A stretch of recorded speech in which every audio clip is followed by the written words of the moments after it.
Uh, Good morning to everyone. In this video, I am going to explain about knapsack problem using dynamic programming method.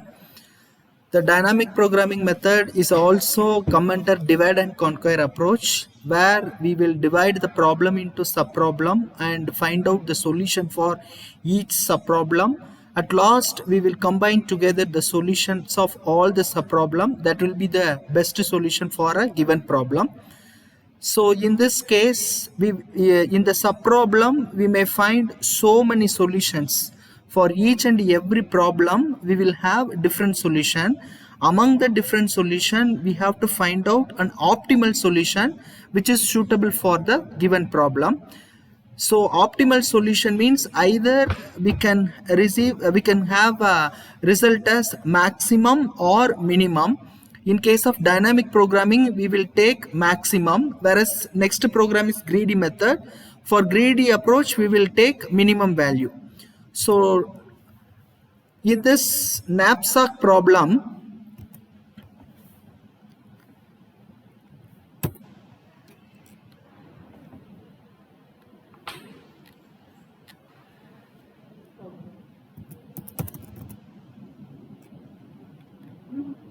next.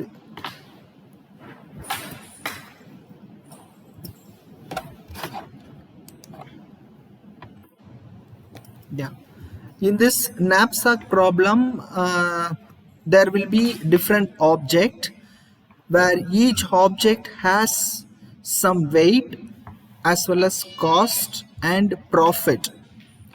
Our objective of this knapsack problem is we have to sell all those objects into one. Assume that we have to sell all those objects into one place. From there we have to get maximum profit. So here there are few objects with one bag. The name of the bag is also called as container bag. So that's what this problem, knapsack problem, is also called as container loading problem.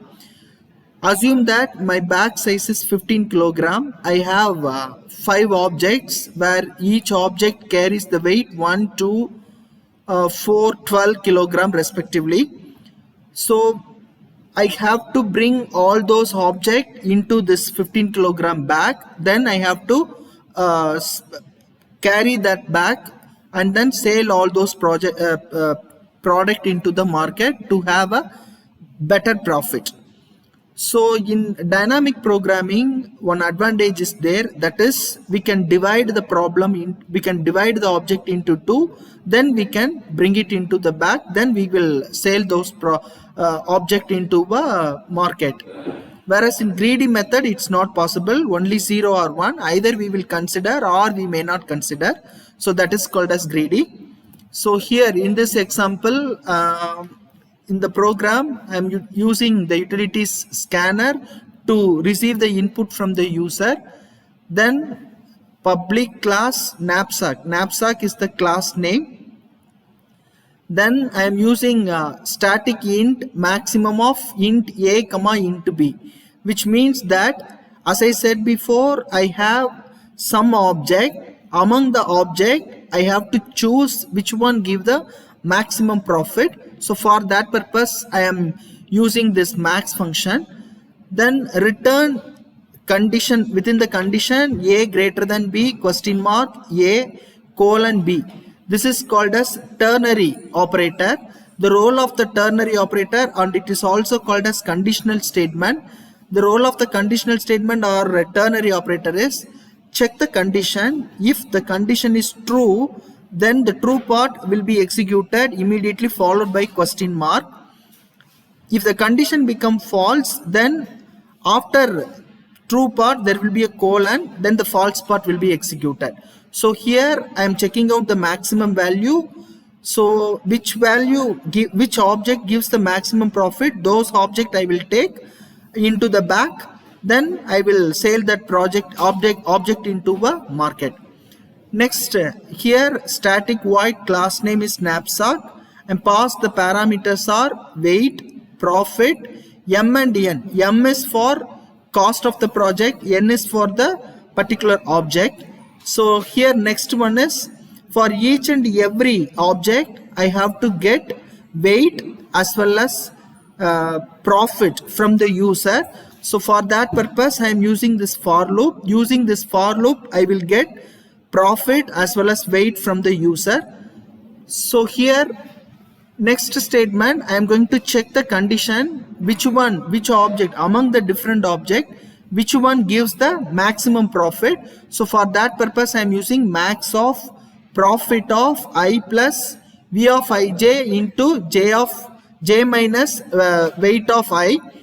So from this point we will get the maximum profit of the particular object.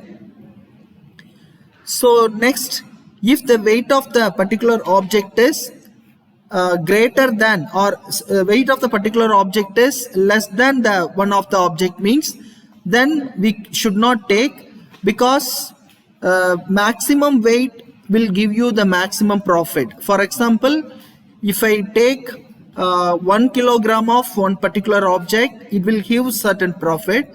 If I take 2 kilogram for the particular object, I will get more profit. So keep on, I should have to take the maximum weight to load the object into a container bag. So that's what I'm taking the maximum value from the profit. Then based on that we will print the solution. Here is the optimal solution will be the particular object will be taken and its corresponding profit also and weight also will be displayed here. The next one, from the set of object I have to choose which one I should have to consider at very first, which one I have to consider about the second, and which object I have to consider about the next. So those things I have to decide. So these are the things will be decided based on their weight as well as profit. So here for that purpose I am using this object selection method. So using this for loop, for int z is equal to 1, z less than or equal to n, z plus plus, means that the corresponding object which are all satisfying the conditions. Condition here is which one give the maximum profit among the different object. So all those things will be taken, then the corresponding object will be chosen accordingly. Then next one is here main function. Under the main function only I am taking I am getting the value from the user. So enter the number of object. So through this statement, int n is the number of the object, scan dot next int. When I execute this statement I will get the number of object from the user. Then next statement is used to receive weight from the weight of corresponding object from the user, and next statement is getting profit for each and every object from the user. Then for each and every object I have to assign weight. So for that I am using the for loop, for int I is equal to 1, I less than n, I plus plus. If I give 3, n is value 3 means initially I value will be 1 less than or equal to 3, then weight value for the particular object, weight of 1 will be get it from the user until the condition is satisfied. So next I am getting the profit value from the user. Afterwards capacity is the capacity of a bag, how much weight I can bring through the bag to sell the object into a market. That's what I am getting, the capacity of a bag. So when I execute this I'll get an output as like this. Number of object is 4. So for each and every object weight will be get it from the user. First object weight is 2, second object weight is 1, third object weight is 3, fourth object weight is 2. Profit is, first object profit is 12, second object profit 10, third object profit 20, fourth object profit 15. Capacity of a bag is 5. So now what can I do? I can bring only 5 kilogram of object through my bag to the market. So when I consider about the first object weight, it is 2. So I can fill, because initially my bag is empty. So when I bring the first object onto my bag, 2 kilogram will be occupied onto my bag.